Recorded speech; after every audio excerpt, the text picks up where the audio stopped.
Hi everyone, it's Jack from Jack's English.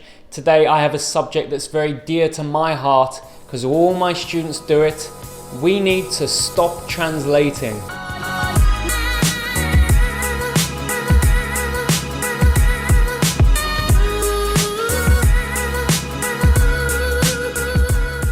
So today we are talking about translating in our head.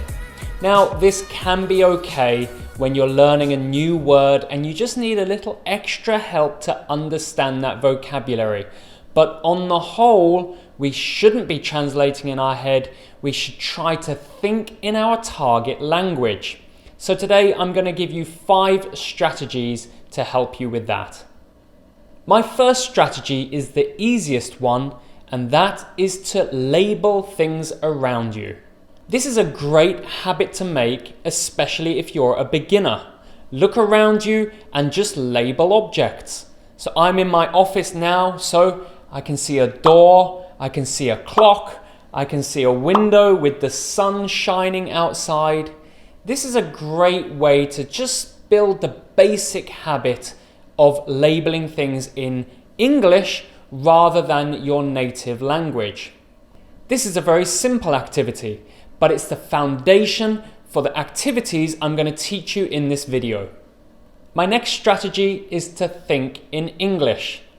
We all have an inner voice, a little monologue in our head. I certainly do.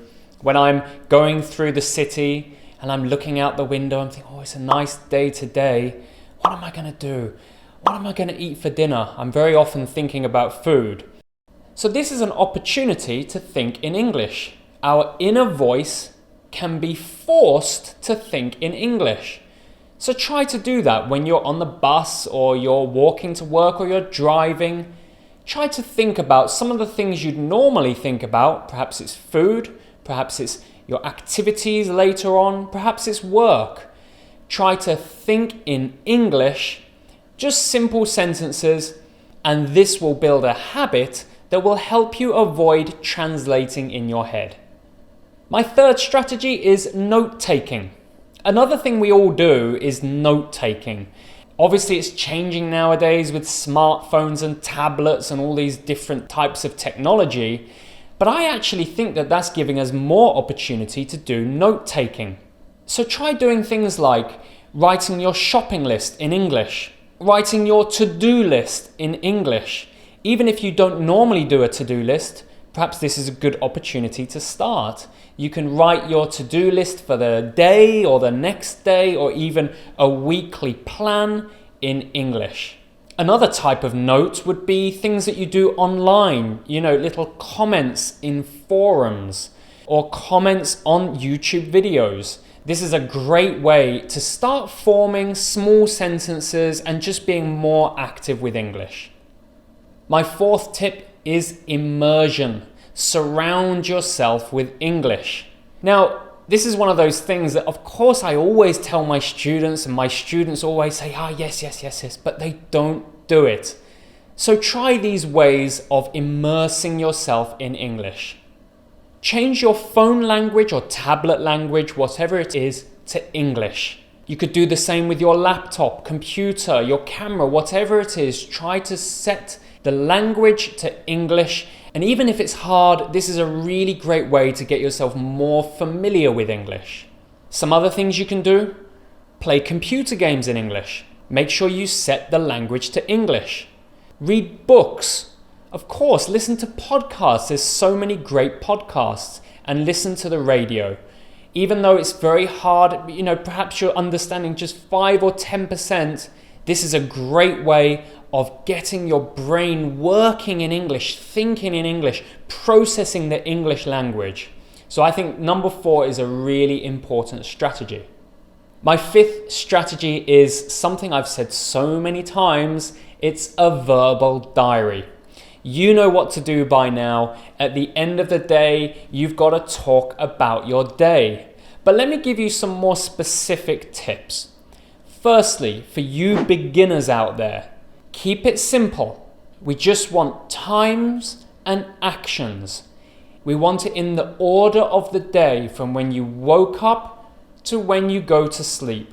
Talk about the actions and times and places if you can. If you feel comfortable with that, start adding some detail to the actions. Don't just say that you ate lunch, say what you ate. Don't just say you met a friend, say where you met them and what you did together. Now for the more advanced students, you can start adding some more detail. The first thing I want you to do is to add your thoughts and opinions. As you talk about your day, the same as you did with the beginner level, start to add your opinions. How was your lunch? How did you feel about what your friends said to you? What did you think about the movie? On top of that, if you're really advanced, you can start talking about what you should have done, what you wish you had said. These are the things that didn't happen, but you wish you could change, or it was the best thing to do, but you didn't do it. I should have spoken to my teacher after class. I wish I'd studied more for that exam. So these are the kind of comments that you can add to your verbal diary and make your verbal diary as advanced as you want to. So that's my final strategy to stop translating and start thinking in English. What did you think about my strategies? Are these things you've tried already? Let me know in the comments below which ones have worked for you personally. Thanks for watching today's video. I hope it's useful for you. Please like and subscribe. I really appreciate that. Have a wonderful week and see you very soon. Bye bye.